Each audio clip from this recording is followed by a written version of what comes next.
तब हम ईश्वर को प्राप्त कर लेते हैं। जी अब आप देखिए जी कौन सी विराट भावना, हम तो जानते ही नहीं, हमारी भावना को तो हम जान लेते हैं। तो कबीर दास ने इस बात को रूपकों द्वारा प्रकट किया। जी एक रूपक ये बताया कि ईश्वर है वो पुरुष है, वो भी एक पुरुष है, लेकिन है रूपक ही, हाँ, पुरुष जैसा वहाँ नहीं कुछ है। होता नहीं। हाँ, और जो हमारी आत्मा है वो एक स्त्री। नारी है, स्त्री है। जी और जिस तरह से एक स्त्री और पुरुष के बीच का प्रेम होता है, जी वही प्रेम जो है वो ईश्वर के बीच, आत्मा के बीच और परमात्मा के बीच है। जी ये रहस्य की चीज़ है। जी अगर आप कहें कि ये तो स्त्री पुरुष का प्रेम है, तो कबीरदास कहेंगे नहीं भाई, ये स्त्री पुरुष का प्रेम पुरुष नहीं। का नहीं है। अगर आप कहें ये ब्रह्म का और आत्मा का प्रेम है, तो आप कहेंगे कि कहाँ है ब्रह्म, कहाँ है आत्मा। आप कहते हैं कि ये तो एक नारी है, अपने पति से मिलने के लिए जा रही है, ये जो उसके अंदर उत्कंठा है, जो उसके अंदर वेदना है, जो उसके अंदर बेचैनी है, वो सब हमारी जैसी है। जी तो ईश्वर की बात कहाँ से आई? जी यह बात ही रहस्य है। जी इसी को रहस्य कहा जाता है कि जी। जो बात समझ में समझ में जल्दी नहीं आती है, हमारी समझ नहीं, सारे के सारे प्रतीक हैं वो हमारे लौकिक जीवन से लिए गए। जी स्त्री और पुरुष के प्रेम को प्रतीक मानकर जी इनकी रूपकों की रचना कर जी। कबीर दास ने जो आध्यात्मिक अनुभव का वर्णन किया, वह आध्यात्मिक अनुभव, उसी को रहस्यवाद कहा जाता।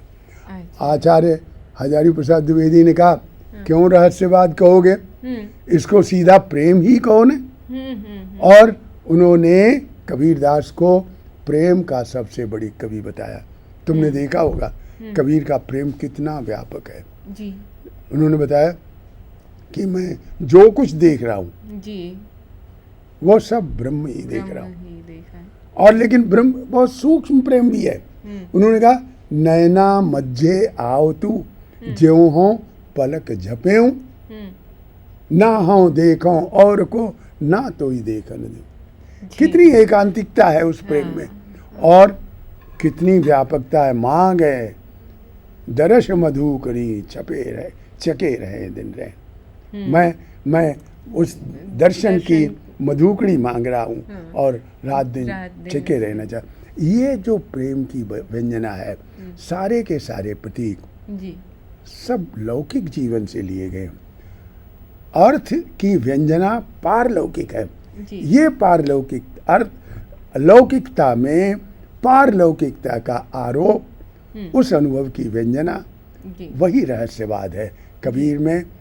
ये अब ये बात आई है, आपने पूछा था यौगिक रहस्यवाद, तो वो तो आप डॉक्टर राम कुमार वर्मा की पुस्तक पढ़ेंगे तो उन्होंने तमाम चित्र बनाए जी और उन्होंने बताया कि ये कुंडलिनी शक्ति है, और कुंडलिनी जो है ऊपर, सबसे ऊपर, बीच में हमारे इतने सारे कमल आते हैं, जो ऊपर जो है सहस्रार कमल है। इस कुंडलिनी शक्ति को आप सहस्रार कमल तक ले जाओ तो आत्मा और परमात्मा, ब्रह्म और उसका मिलन का आनंद आपको प्राप्त होता है, एक अलौकिक आनंद। बाद में आचार्य हजारी प्रसाद द्विवेदी ने कहा कि कबीर ने इस यौगिक रहस्यवाद को, यौगिक साधना को उन्होंने छोड़ दिया। और तुमको जान के बड़ा ताज्जुब होगा, जी कबीर जब ब्रह्म की प्राप्ति कर चुके, तब उन्होंने कहा, साखी सबदी तब लिखी, जब कछ जाना नाय, अब परचा भा राम ते, कहने को कछ नाय। अब मुझे राम से अब परिचय हुआ है, मेरे पास अब कहने के लिए कुछ भी नहीं है। तो ये राम से परिचय, ये जो कबीर को ये बताता है, शब्दातीत है, कहने के वो कहा नहीं जा सकता। यही रहस्यवाद है। जी बिल्कुल।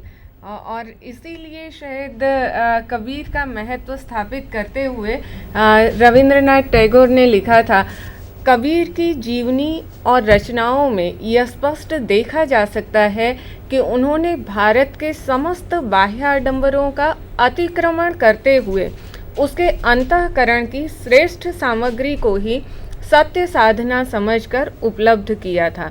उन्होंने ध्यान योग से स्पष्ट देखा था कि बिखराव और असंलग्नता के बीच भारत किसी निभृत सत्य पर प्रतिष्ठित है।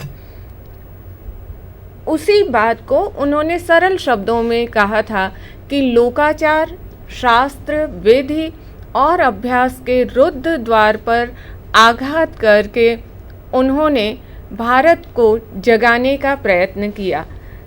ये जो बात है वो आपकी बात की पुष्टि करती है और कबीर के महत्व को स्थापित करती है। जी मैं बताना कहना चाहूँगा जी कि मेरी बात की पुष्टि नहीं करती है। मैंने जो कुछ कहा है उससे रविंद्रनाथ की बात की पुष्टि होती है। असल में रविंद्रनाथ जैसे महान विचारक, महान चिंतक ने मध्यकाल के बारे में जब बातचीत की, उनका एक बहुत प्रसिद्ध, बहुत महत्वपूर्ण लेख है भारतीय इतिहास की धारा।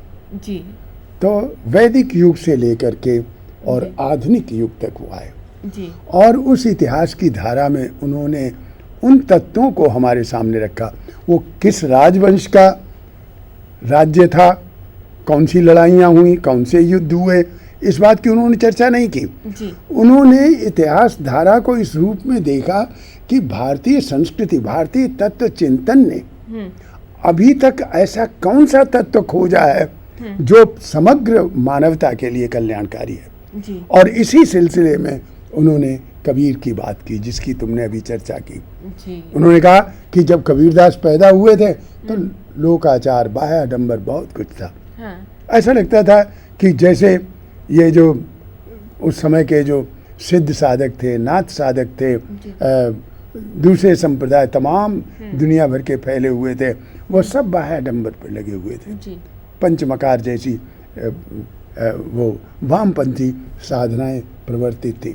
कबीरदास ने इन सब का विरोध किया। उन्होंने बताया ये जो ब्रह्म तत्व है, जो सूक्ष्म तत्व है, जो मानव मात्र के अंदर समाहित है, उस तत्व को पहचानो। रविंद्रनाथ टैगोर ने कहा कि मध्य युग में कबीरदास ने इस बंद द्वार को, जो बाह्याचारों, बाह्याडंबरों से बंद हो गया था, उसको खोला और एक नई दिशा हमको दी।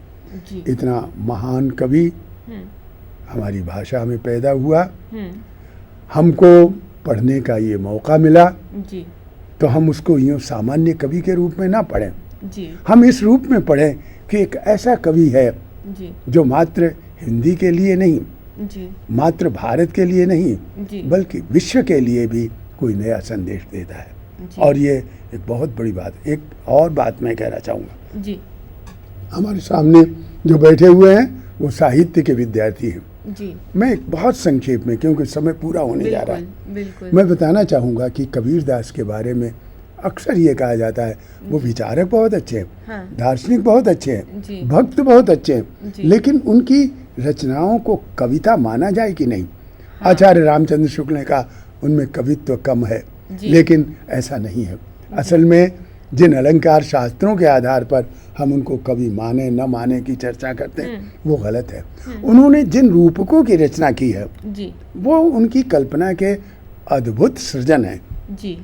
इसी तरह से उन्होंने जो प्रेम की चर्चा की है, उस प्रेम में जो मानसिक स्थितियां हैं, जो उल्लास है, जो वेदना है, जो बेचैनी है, वही हमारे भावों को उद्बुद्ध करती है। अच्छी कविता हमेशा भावों को उद्बुद्ध करने वाली है। कबीरदास ने एक बार कहा था कि मसी कागज छुयो नहीं, कलम गयो नहीं हाथ। मैंने स्याही और कलम कभी अपने हाथ में नहीं लगाया, मैं कुछ नहीं जानता हूँ, इसलिए लोगों को भ्रम हुआ कि जो आदमी बगैर पढ़ा लिखा है वो अच्छी कविता कैसे लिखेगा। लेकिन आप अगर पढ़ेंगे तो आप देखेंगे उनके शब्दों में अर्थ की जैसी महत्वपूर्ण व्यंजना है वैसी कम कवियों में देखने को मिलती। हम लोग सर, मुझे इस बात की बहुत प्रसन्नता है कि आज आप हमारे साथ थे और कबीर के कवित्व के बारे में आपने जो सारी बातें बच्चों को बताई हैं, वो सारी बातें शायद एक आप जैसा विद्वान व्यक्ति ही हमारे सामने खोलकर रख सकता था। हम यहाँ पर इस श्रृंखला की समाप्ति करते हैं और हम साथ ही प्रोफेसर महावीर सिंह चौहान का धन्यवाद करते हुए यहाँ से विदा लेते हैं। दूसरी श्रृंखला में कभी फिर सर से मुलाकात होगी और हम इतनी विद्वतापूर्ण बातें पुनः सुन पाएंगे। आभार, नमस्कार।